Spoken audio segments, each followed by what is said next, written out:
Amen. C'est-à-dire tu n'as pas besoin d'aller chercher la gloire de Dieu ailleurs, puisque la gloire de Dieu est au-dedans de toi. Ton amen ne me convainc pas. Amen. Amen. La gloire de Dieu est au-dedans de toi. Et lorsqu'il y a la gloire, amen. Amen. La solution à ton problème est au-dedans de toi.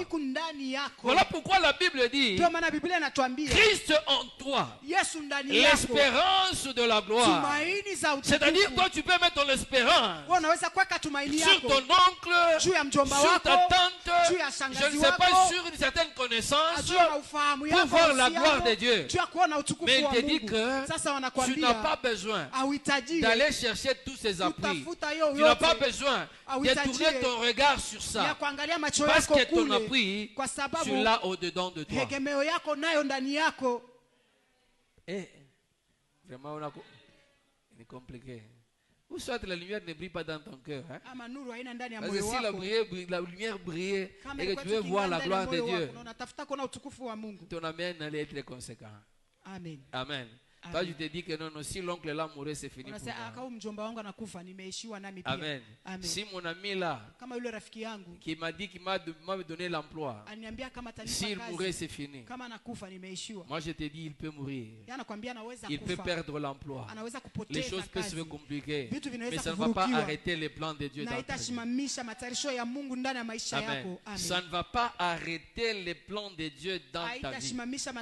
Ça va permettre en sorte que tu puisses avancer. Il n'y a pas de blocage. Voilà pourquoi Dieu ne veut pas que tu ailles chercher ailleurs. Il ne veut même pas qu'il y ait une petite distance. Il veut que ton espérance, tu tires ton espérance au-dedans de toi. Tu te dis, comme je Christ au-dedans de moi, je dois espérer la gloire. Je dois espérer un miracle. Je dois espérer que la solution dans mon problème ne va pas se passer comme pour tout le monde. Amen. Ça ne va pas se passer comme pour tout le monde. Pour toi, c'est exceptionnel. Même si tout est bloqué, tu regardes à gauche, à droite, il n'y a pas de solution. Tu te dis que c'est déjà fini. Mais Dieu te dit ce matin, ce n'est pas fini.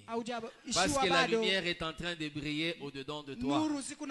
Cette lumière est en train de te faire connaître la gloire de Jésus, la gloire de Dieu qui est sur le visage de Christ.